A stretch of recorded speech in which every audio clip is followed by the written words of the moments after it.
सबको जय मसीह की। परमेश्वर का धन्यवाद देते हैं सुंदर समय के लिए। प्रभु हमें ये मौका दिए है दोबारा, और एक और नई हफ्ता दिए, नई दिन दिखाया हमारे जीवन में। परमेश्वर धन्यवाद देने के साथ साथ उपस्थित प्रत्येक भाई बहन प्रत्येक को मैं स्वागत करना चाहूंगा हमारा कलीसिया में। प्रभु आप सभी को आशीषित करे।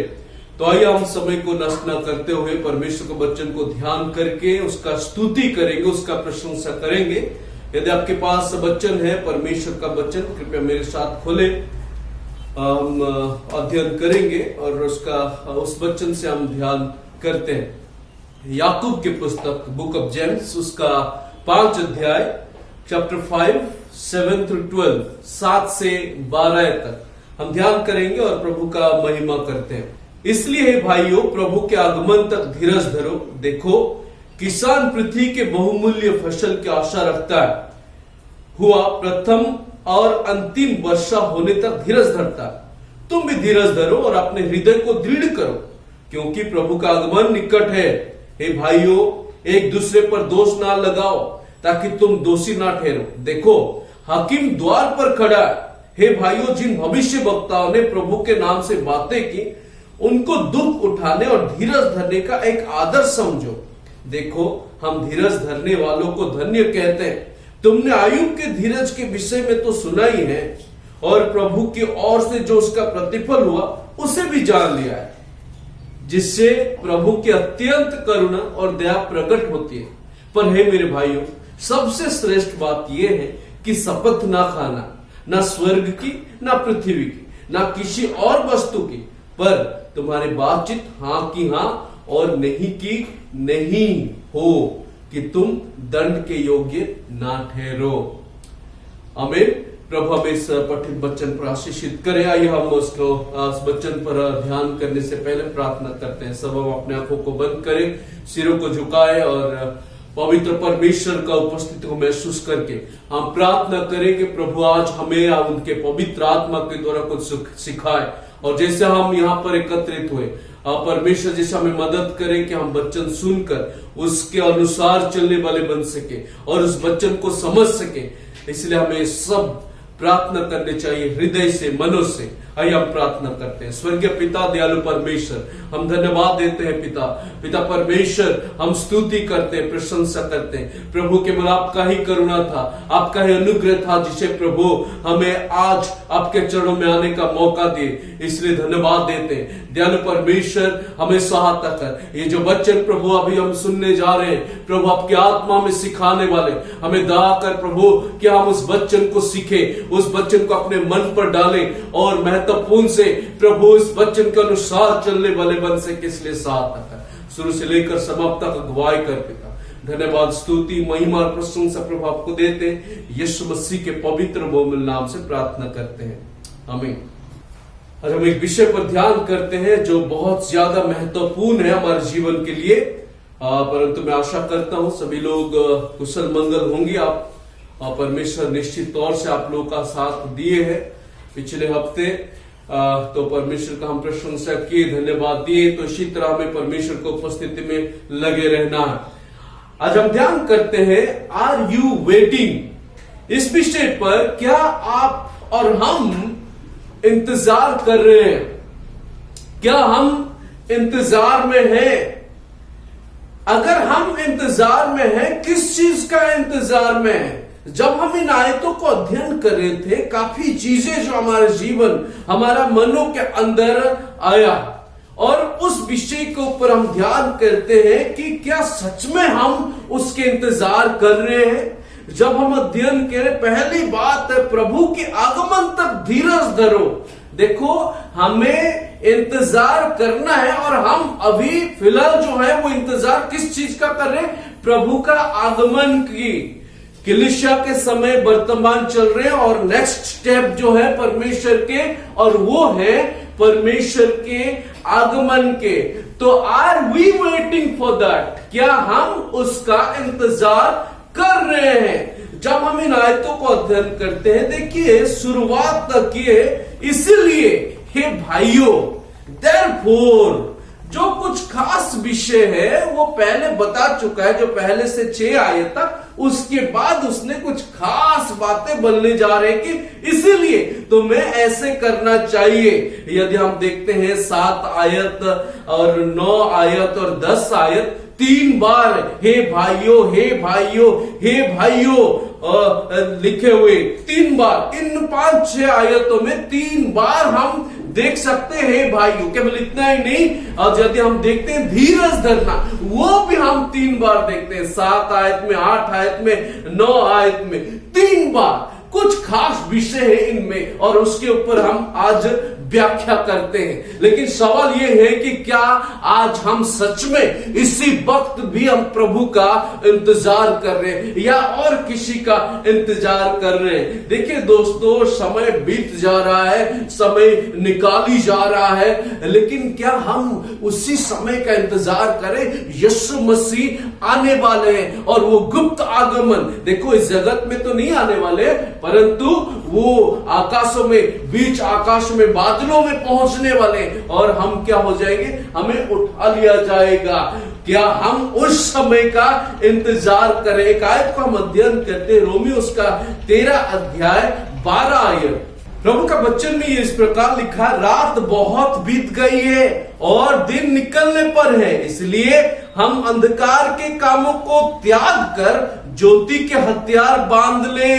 समय बहुत कम है, हमें ज्योति को पकड़ना है, क्योंकि समय सामने है और हमें इंतजार करना है उस समय का कि कब, किस समय, किस प्रकार वो आने वाले हैं, वो हम नहीं जानते। वचन पर केवल इतना ही लिखा है, हमारा यीशु मसीह जैसे वो वापस गए वैसे ही वापस आने वाले। हमारा जो परमेश्वर वो एक चोरों की समान आने वाला।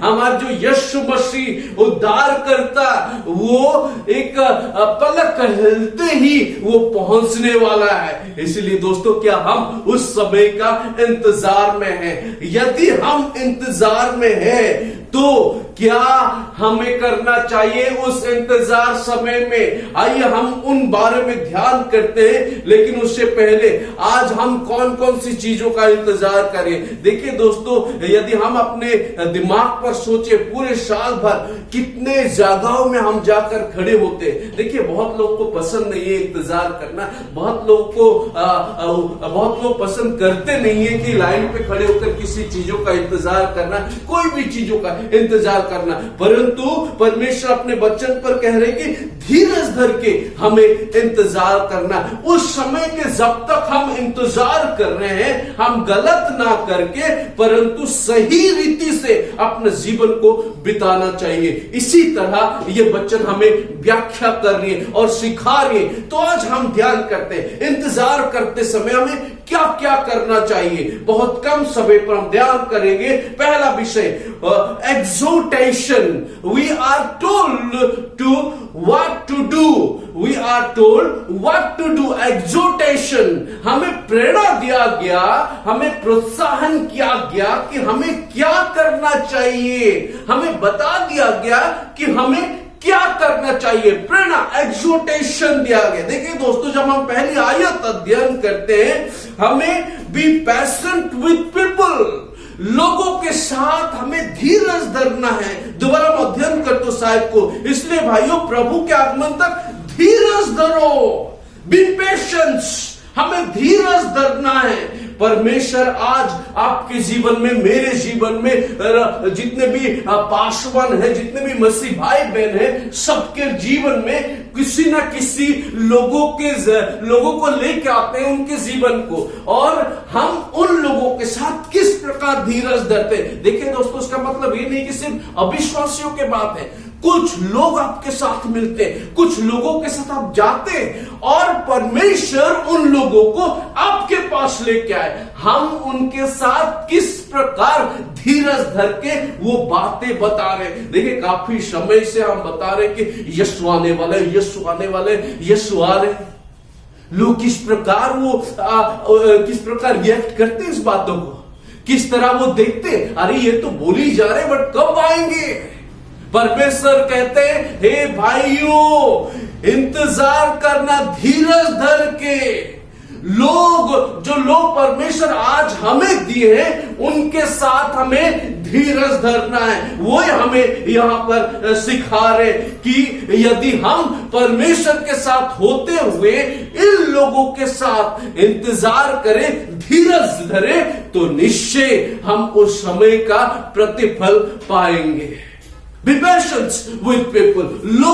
जो लोग परमेश्वर हमारे जीवन में दिए। देखिए दोस्तों, हमारे कलीसिया में जितने भी लोग परमेश्वर हमें दी, हमें उनके लिए धीरज धरना, उनको लगातार सिखाना है, उनको लगातार बताना है। आज पापा लोगों, मम्मी लोग, आपके बच्चे परमेश्वर आपको दिए हैं। आज आपके दोस्त को परमेश्वर ने दिए, आज आपके जो कुलीग है परमेश्वर आपके जीवन में दिए। क्या हम उनके साथ के साथ बातचीत करते, इंतजार के साथ उनको समझाते, बताते, लगातार हम उनको सिखाते, या हम हार जाते, या हम कुछ समय के बाद हम पलट जाते? नहीं, परमेश्वर कहते हैं अपने वचन पे लोगों के साथ हमें धीरज धरना है। यदि हम अध्ययन करते भजन संहिता उसका 37 अध्याय 7 आयत, भजन संहिता 37 गीत 7 में, यहोवा के सामने चुपचाप रह और धीरज से उसकी प्रतीक्षा कर। उस मनुष्य के कारण ना कूद जिसके काम सफल होते, और वे बुरी युक्तियों को निकालता है। धीरज धरना। जो लोगों को हम देखते हैं, जो लोग हमारे साथ हैं, उनके बारे में नहीं सोचता, परंतु धीरज धरना है, उपेक्षा करना है वो यहोवा को। क्योंकि दोस्तों, यदि परमेश्वर हमें बचपन से आज तक संभाल के रखा, तो निश्चित तौर से वो हमें आने वाले समय का भी संभालेगा। इसीलिए लोगों के साथ हमें धीरज धरना। Be patient with the people. हमें वही करने के लिए कहा गया, हमें प्रेरणा दिया गया कि लोगों के साथ हमें धीरज धरना। ना केवल लोगों के साथ धीरज धरना, बट ऑल्सो परसेवर थ्रू प्रॉब्लम्स। हमें समस्या का सामना भी करने के लिए बताया गया। हमें समस्या में दृढ़ रहना है, टलना नहीं, गिरना नहीं, हमें दृढ़ रहना है, आगे बढ़ना है, अटल रहकर चलना है। हमें समस्या का सामना करना है, चाहे हमारे जीवन में जितने भी समस्या है। यदि हम 8 अध्याय हम शुरू करते, तुम भी धीरज धरो और अपने हृदय को दृढ़ करो, क्योंकि प्रभु का आगमन निकट है। दोस्तों, परमेश्वर का आगमन निकट है, बहुत नजदीक है, वो सामने है, वो पहुंचने वाले हैं। और कब हम गायब हो जाएंगे वो हम नहीं जानते, क्योंकि परमेश्वर का वचन पर लिखा गया, जब तुरी ध्वनि होगा, जब आवाज सी आएंगी और हम सब क्या हो जाएंगे, उठा ले जाएंगे, हमारे सारे कपड़े यहीं रुक जाएंगे और हम सब परमेश्वर के पास पहुंच जाएंगे। और वो कौन सी घड़ी पर आने वाले हम नहीं जानते, लेकिन दृढ़ रहो, चाहे जिस प्रकार भी समस्या, जो भी कष्ट है, जो भी मुसीबत है। दोस्तों, आज के दिनों में कोरोना के कारण लाखों हजारों लोग मर चुके, इस जगत को छोड़कर चल चुके, और वो एक भयानक दृश्य हमारे सामने रखा गया। परंतु उन चीजों को नहीं डरना है दोस्तों, इन समस्या को नहीं डरना। हो सकता है हमारे परिवार में कुछ ऐसा समस्या, हो सकता है हमारा दोस्तों के साथ हमारा मेल मिलाप नहीं है, हो सकता है हमारे पड़ोसियों के साथ हमारा सही नहीं चल रहा है, बहुत सारी समस्या हमारे जीवन में आके पहुंचा, परंतु परमेश्वर कहता है कि हे भाइयों, तुम धीरज धरो, अपने हृदय को दृढ़ करो। अगर हम सच में यीशु मसीह को अपना दिल दिए, दिल में जगह दिए, तो निश्चय हम क्या करें, समस्या का सामना करें। उस दिन चेलों लोग हताश हो गए थे, उस दिन चेलों लोग घबरा गए थे कि हम क्या करें। यीशु मसीह उनके साथ थे, फिर भी वो लोग डर गए, हे यीशु, हम मर रहे, हमें बचाओ। यीशु ने क्या किया, खड़े होकर वो पहले तो शांत कर दिया जो बाढ़ आ रही थी, उसके बाद चलो से बोला, तुम्हारा विश्वास कहां रहा। हे प्यारे भाई और बहनों, यदि हम प्रभु में हैं, हमें धीरज धरना है लोगों के साथ, और उसके साथ साथ हमें यह बताया जा रहा है कि धीरज धरना है इन समस्या के साथ, दृढ़ बनना है। परमेश्वर का वचन वही करने के लिए हमें प्रेरणा देती है, प्रोत्साहन करती है कि हम दृढ़ धरेंगे उन समस्या में। पहला चीज, परमेश्वर हमें अपने वचन के द्वारा वो प्रेरणा दे रहे कि हमें क्या करना, हमें लोगों के साथ हमें क्या धीरज धरना, दृढ़ होके और समस्या को दृढ़ के साथ सामना करना। दूसरा विषय, not only exhortation but also examples we can see. कुछ उदाहरण हम देखते हैं, परमेश्वर प्रेरणा दिए परंतु उसके साथ साथ कुछ उदाहरण दिए हैं। Not only what to do but also how to do it, उसको कैसे करना चाहिए। जब हम यीशु का इंतजार कर रहे हैं, कुछ कार्य हमें दिया गया और उसको हमें कैसे करना है, किस तरह करना है। Keep waiting like a farmer, हमें पहले इस तरह करना है जैसे किसान लोग इंतजार करते हैं, हमें भी इसी तरह ही इंतजार करना है। देखो पहली 7 आयत पर किसान पृथ्वी के बहुमूल्य फसल की आशा रखता हुआ प्रथम और अंतिम वर्षा होने तक धीरज धरता है। हमें भी इसी तरह करने के लिए कहा जा रहा है। किसान के परिवार से अगर कोई है, अगर कोई आए है, देखिए अवश्य हम बहुत सारे लोग नहीं आए होंगे, लेकिन हम देखते होंगे निश्चित तौर से। और कुछ दिन पहले इतने विषय चल रहा था किसानों के जीवन में, खास करके हमारे पंजाब के किसान जो है वो हड़ताल लगे, आई थिंक आज तक लगाए हुए हैं। उनका कुछ मांग पूरी होने तक सरकार उनके ऊपर कुछ कर रहे हैं। और वो लोग किसान जो मुख्य, क्यों उनका उदाहरण परमेश्वर दिए, उनका कुछ मुख्य उनके जीवन में कि वो लोग इंतजार तब तक करते हैं जब तक उनका फसल ना काटा जाए। किसान दोस्तों पहले मिट्टी खोदते हैं, उसके बाद बीज बोते हैं, उसके बाद पानी देते हैं, उसका ख्याल रखते हैं। प्रतिदिन हर क्षण में वो लगाकर, बीज लगाकर वो इंतजार करते हैं तब तक जब तक फसल ना। परमेश्वर हमें भी यही उदाहरण देकर ये कहते हैं कि हमें भी उन्हीं की तरह इंतजार करना है कि वो आ रहा है। उनके लोग प्रथम और आखिरी बारिश तक इंतजार कर रहे। दोस्तों हम मसीह भाई बहन, हमारे जीवन में बहुत सारी चीज होते हैं, लेकिन हमेशा याद रखना हमारे लिए कोई आ रहा है हमें लेने के लिए, हमारे लिए कोई आने वाला है। उसका हमें इन किसानों की तरह ही इंतजार करना है। क्या आज हम इंतजार कर रहे हैं? क्या आज हम उनका इंतजार कर रहे हैं कि या कुछ किसानों की तरह ओहो बारिश नहीं आ रही चलो छोड़ दो? क्या हम ऐसे कर रहे हैं कि हम इसी प्रकार इंतजार करें जैसे किसान वो अंत तक इंतजार कर रहे हैं? हम असफल हो जाते हैं दोस्तों। कुछ ऐसे विषय आता है हमारे जीवन में, हम क्या पीछे हट जाते हैं। कुछ ऐसे चीज आते हैं हमारे जीवन में कि हम ओहो रहने दो, परमेश्वर का काम करके क्या फायदा। कुछ ऐसे समस्या आ जाता है मसीह भाई बहनों के जीवन में, वो लोग क्या कहते हैं कि वो पास्टर जी और नहीं होगा, हम इस रास्ते में आकर हम असफल हो गए, हम अपने जगह पर वापस जा रहे हैं। नहीं, परमेश्वर कह रहे कि इंतजार करना है। किस प्रकार? जैसे एक किसान इंतजार कर रहे। भजन संहिता 27 की 14 यदि हम ध्यान करते दोस्तों, वहां पर भी परमेश्वर अपने वचन पर लिखकर बताया, यहोवा की बाट जोता रहे, हियाबान तेरा हृदय दृढ़ रहे।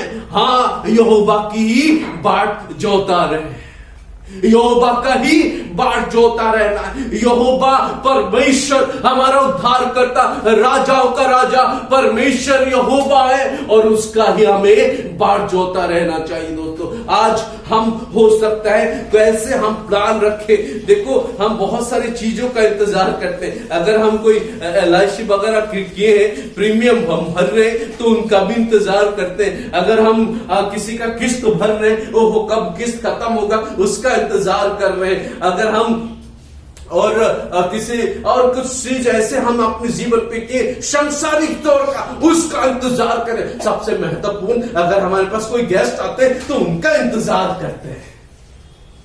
परंतु दोस्तों क्या हम उसी का इंतजार करें जो कह के गए, मैं तुम्हारे लिए जगह प्रस्तुत तैयार करने जा रहा हूं, तुम्हारे लिए मैं घर तैयार करने जा रहा हूं, तुम्हारे लिए अच्छा बिल्डिंग तैयार करने जा रहा हूं, तुम्हारे लिए एक विश्राम स्थान तैयार करने जा रहा हूं और मैं वापस आ रहा हूं। क्या हम उसका, यीशु मसीह का, उद्धारकर्ता का हम इंतजार कर रहे हैं?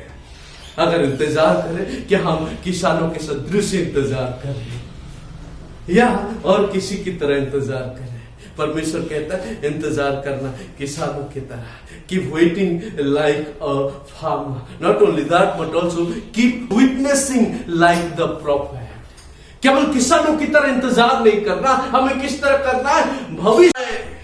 भविष्य वक्ताओं, जितने लोग परमेश्वर के द्वारा चुने गए थे इस जगत में आए, और वो लोग क्या, वो भविष्य वक्ता लोग, उन लोगों ने गवाह दिए। देखिए दोस्तों, आयतों को 10 आयत पर जब हम अध्ययन करते, हे भाइयों, जिन भविष्य वक्ताओं ने प्रभु के नाम से बातें की, उनको दुख उठाने और धीरज धरने का एक आदर्श समझो। उनकी तरह हमें भी इंतजार करना। हमें परमेश्वर मौका दिए। आज परमेश्वर हमें ये दी खास वचन, उनके वचन हमारे हाथ में दी, हमें मौका दी। भविष्य वक्ताओं तो नहीं हम बन सकते, परंतु उनकी तरह हम इस वचन को लेके जाए लोगों के पास। यीशु का प्रेम, यीशु का शुभ समाचार, शुभ संदेश उनको सुनाना है और यीशु का इंतजार करना है। वही हमें ये बता दी हाउ टू डू इट। ये एक उदाहरण तौर से किसानों की तरह और हमें भविष्यवक्ता की तरह। क्या दोस्त आज हम कर रहे हैं? क्या आज हम इसी तरह कर रहे हैं? हमारे जीवन में हम इंतजार तो कर रहे हैं यीशु मसीह का, उसका गुप्त आगमन का, लेकिन क्या हम गवाह दे रहे हैं? क्या हम लोगों को बता रहे हैं या हमेशा हम कोई दूसरे चीजों कर? देखिए आजकल इतने फैल गई लोगों के दिमाग में कि परमेश्वर के नाम को प्रचार करने के नाम से अलग अलग चीज भी करी जाते हैं। बहुत सारी चीज जो हम सब जानते हैं इस संसार पे। क्या हम भविष्य वक्ताओं की तरह प्रभु का वचन को लेकर बांट रहे हैं? प्रभु चाहते यही, याकूब के पुस्तक पर यही बताना चाहते हैं, जाओ दो उन्हें, बताओ, गवाह दो। दोस्तों गवाही हमारे इस जीवन में बहुत जबरदस्त वाले गवाही होते हैं, लेकिन क्या हम उन छोटी सी चीजों को, यीशु का प्रेम, यीशु जो हमें इस जीवन में उद्धार किया, उन बातों को दूसरों तक पहुंचा रहे हैं?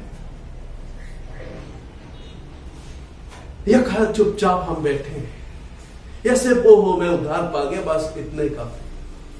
नहीं दोस्तों, हमें गवाह देना है, क्योंकि परमेश्वर हमें ये बताया कि हमें दो बहुत बोलना है, हमें सिखाना है, क्योंकि परमेश्वर का वचन कहता है। यदि हम मत्ती रचित सुसमाचार ध्यान करते हैं उसका 5 अध्याय 12 आयत, तब आनंदित और मगन होगा क्योंकि तुम्हारे लिए स्वर्ग में बड़ा फल है, इसीलिए कि उन्होंने उन भविष्य वक्ताओं को जो तुमसे पहले थे इसी रीति से सताया था। भविष्य वक्ता वो दुख उठाए, वो सताए गए, फिर भी वो गवाह देने नहीं छोड़े, क्योंकि परमेश्वर उन्हें चुने। आज परमेश्वर हमें भी चुने हैं, क्योंकि हम चुने हुए वंश हैं। परमेश्वर हमें इस जगत से हमें निकाले हुए एक एक करके, और हमारा काम क्या है दोस्तों? जब तक हम यीशु का इंतजार करें दोस्तों, प्रभु का वचन सुनाना है। कहां पर? जहां पर उसका वचन नहीं पहुंचा है। Keep waiting like farmer and keep witnessing like a prophet। हमें किसानों की तरह इंतजार करना है और हमें इन भविष्य वक्ताओं की तरह कि हमें गवाही देना है। बहुत सारे आयत है दोस्तों, यदि हम अध्ययन करते इब्रानियों 11 अध्याय, रोमियो उसका 15-4 समय है तो कृपया पढ़ लीजिए अपने घर में। और वहां पर लिखा गया भविष्य वक्ता लोग किस तरह वो इंतजार कर रहे थे परमेश्वर के आगमन के साथ, और उन लोगों ने गवाह दे रहे थे। क्या हम आज इंतजार करें वही उद्धारकर्ता का, जिस उद्धारकर्ता ने आपका मेरे जीवन को बचाया, जिस उद्धारकर्ता ने महिमा स्वरूप स्वर्ग को छोड़कर इस पाप में जगत पर आए, क्रूस के ऊपर अपना जीवन को बलिदान किया, ताकि हम जगत के जितने लोग उसके ऊपर विश्वास करेंगे वो उद्धार पा सके। जीवन दिया दोस्तों, और जब जीवन नहीं दिया तीसरे दिन पर वो जी भी उठा है। वो कह रहे जब तक इंतजार करें, हमें एग्जॉर्टेशन दिए, वो प्रेरणा दी कि हमें क्या करना चाहिए। क्या बोले इतना ही नहीं, वो कुछ उदाहरण भी दिए, एग्जाम्पल्स भी दिए कि हमें क्या कैसे उसको करना चाहिए। केवल इतना ही नहीं दोस्तों, तीसरी में और अंतिम में कुछ एग्जामिनेशन भी दिए, व्हाट नॉट टू डू। कुछ परीक्षाएं दिए हैं कि क्या हमें नहीं करना चाहिए, कुछ चुनौती दिए हैं कि हमें जब तक हम यीशु का इंतजार कर रहे हैं क्या नहीं करना चाहिए। वो सबसे महत्वपूर्ण है दोस्तों। आज हम सब कुछ कर रहे हैं, लेकिन कुछ ऐसे चीज है जो हमें नहीं करना चाहिए। जब हम इन आयतों को अध्ययन करते हैं वहीं पर हम देख सकते हैं कुछ ऐसे हैं जो हमें नहीं करना चाहिए। दोस्तों, परमेश्वर हमें ये भी बताते हैं कि कुछ ऐसे विषय हैं जो हमें नहीं करना चाहिए, परंतु हम कर लेते हैं। Don't battle against others. 9 आयत पर अगर हम देखते हैं, भाइयों एक दूसरे पर दोष ना लगाओ ताकि तुम दोषी ना ठहरो। देखो हकीम द्वार पर खड़ा है। परमेश्वर कह रहे हैं कि दूसरे के साथ दोष ना लगाओ, दूसरों को दोष ना लगाओ। परमेश्वर ये कहना चाहते हैं मेल मिलाप रहो, एक दूसरे के साथ प्रेम स्वभाव में बढ़ो, एक दूसरे से प्रेम करो। परमेश्वर ये कहना चाहिए। यीशु मसीह जब इस जगत में आए उसने 2 आज्ञा देकर चले गए। वो कहते हैं कि परमेश्वर को अपने मन प्राण आत्मा से उसको प्रेम करो और अपने पड़ोसियों को अपने समान प्रेम करो। बस इतना ही कर लो, आपका जीवन शांति कुशल सब कुछ होगा और जो आत्मा के फल है वो भी आपके जीवन में मिल जाएगा। दोस्तों, परमेश्वर का केवल एक ही इच्छा, जब तक वो ना आए, यीशु मसीह का जब तक हम इंतजार करें, जब तक हम इस जगत में, चाहे वो नौकर है, चाहे वो एक लेबर है, चाहे वो जितने बड़े ऑफिसर है, कोई मंत्री भी है, वो कह रहे कि एक दूसरे से क्या करें, प्रेम करें। भारतवर्ष हमारे देश में यदि उनको कोई अच्छा पोजीशन मिल जाते, कोई स्टैंडर्ड हो जाते, उनके पास कोई धन संपत्ति आ जाते, लोग को देखते नहीं, तुच्छ देखते हैं, छोटे लोगों को वो ग्रहण ही नहीं करते। परमेश्वर उन तरह लोगों को ग्रहण नहीं करेगा। दोस्तों, उस दिन परमेश्वर कहेगा मैं नहीं जानता हूं ये लोग कौन है। इसलिए हे भाइयों, हे बहनों, आज हमें ध्यान करना है। जब हम इस वचन को अध्ययन कर रहे हैं, परमेश्वर का पवित्र शुद्ध परमेश्वर के द्वारा लिखा गया पवित्र वचन, और इस वचन को अपने मन पर डालेंगे और एक विषय ध्यान रखना है कि हम किसी के साथ और किसी के ऊपर दोष ना लगाएं। इफिसियों 4:2 अर्थात सारी दीनता, नम्रता सहित और धीरज धरकर प्रेम से एक दूसरे की सह लो। प्रेम से एक दूसरे की सह लो। जैसे याकूब की 5:9 पे लिखे, इस तरह यहां भी एक दूसरे से प्रेम करना है, ना कि हम घृणा करते हैं। आज के दिनों में हम कितने लोग एक दूसरे को प्रेम करते हैं। लोग ऐसे हो जाते हैं कि वो क्यों हमसे बड़ा हो सकते हैं। लोग ऐसे घृणा करते हैं, बैर रखते हैं उसके ऊपर। अरे वो कैसे हमसे आगे बढ़ सकता है, वो हमसे अच्छा ये कर सकते हैं, वो कैसे, वो अपने मन में हृदय में होता है। लेकिन परमेश्वर कहता है अरे बधाई दो उनको, खुश हो रहो, वो अच्छे हैं। प्रेम से एक दूसरे से प्रेम करना है। लेकिन लोग आजकल समझ नहीं पाते दोस्तों यहां पर प्रेम ना। अगर हम प्रेम दिखाते तो वो लोग सोचते वे क्यों प्रेम कर रहे हैं, उल्टा सोच है। हृदय से, मन से अगर हम उनके लिए प्रार्थना करें, सबसे पहला विषय कि हमारा एक्शन भी शो करना, दिखाना है हमें क्या हम प्रेम करते हैं एक दूसरे से। देखिए मसीह भाई बहन, हम सोचते, हम बोलते हैं कि हमारे हृदय में मसीह है, प्रेम। देखिए यीशु मसीह जब इस जगत में थे उसने ये सिखाते, यदि एक गाल पर कोई चोट मारे तो दूसरा गाल दिखाए। क्या हम दिखाते हैं या उल्टा हम जवाब देते हैं? परमेश्वर कहता है प्रेम करो एक दूसरे को, दोष ना लगाओ। एक और आयत गलत है, उसका 5:26 हम घमंड होकर एक दूसरे को छेड़े और ना एक दूसरे से डार करें। हम घमंडी होते हैं। हम ये जो मैं अभी पहले बता रहा था यही है, हमारे मन में क्या घमंड आ जाते हैं। क्यों ऐसे होता है? Don't focus on the situation or you will become angry. Don't focus on yourself. You will be filled with self-pity. Don't focus on someone to blame or you will begin complaining. Don't focus on the present or you will miss the point of what God is wishing to achieve in your life. अपने परिस्थितियों पर ध्यान ना दो, नहीं तो आप गुस्से में आ जाओगे। अपने ऊपर ध्यान ना दो, नहीं तो आप अपने ऊपर ही क्या करोगे, तरस खाओगे। और दूसरे के ऊपर दोष लगाने के ऊपर ध्यान ना दो, नहीं तो हमेशा आप दोष लगाने वाले बनोगे। दोस्तों, वर्तमान के ऊपर आप नजर ना रखो, नहीं तो परमेश्वर जो आने वाले समय पर आपके जीवन पर करने वाले हैं उसे आप मिस कर दोगे। दोस्तों, क्या हम उसका इंतजार करें? अगर हम इंतजार करें तो दोस्तों, यहां पर हमें कुछ चुनौती दिया गया कि हमें एक दूसरे से प्रेम करना। इतना ही नहीं, but don't bail on God. Not only don't battle against other but also don't bail on God. यदि हम 11 आयत उस याकूब की 5 अध्याय की 11 आयत पर हम पढ़ते, देखो हम धीरज धरने वालों को धन्य कहते हैं। तुमने आयुब के धीरज के विषय में तो सुना ही है, और प्रभु की ओर से जो उसका प्रतिफल हुआ उससे भी जान लिया, जिससे प्रभु की अत्यंत करुणा और दया प्रकट होती है। हमें परमेश्वर के साथ नहीं खेलना दोस्तों। अगर हम प्रभु के साथ खेल रहे हैं तो दोस्तों याद रखना, हम कभी भी उसके गुप्त आगमन का इंतजार नहीं कर पा रहे। आज हमारा जीवन किस प्रकार है दोस्तों? क्या हम सच में उसका इंतजार कर रहे हैं? क्या हम सच में यीशु मसीह उसका गुप्त आगमन का अपेक्षा में है?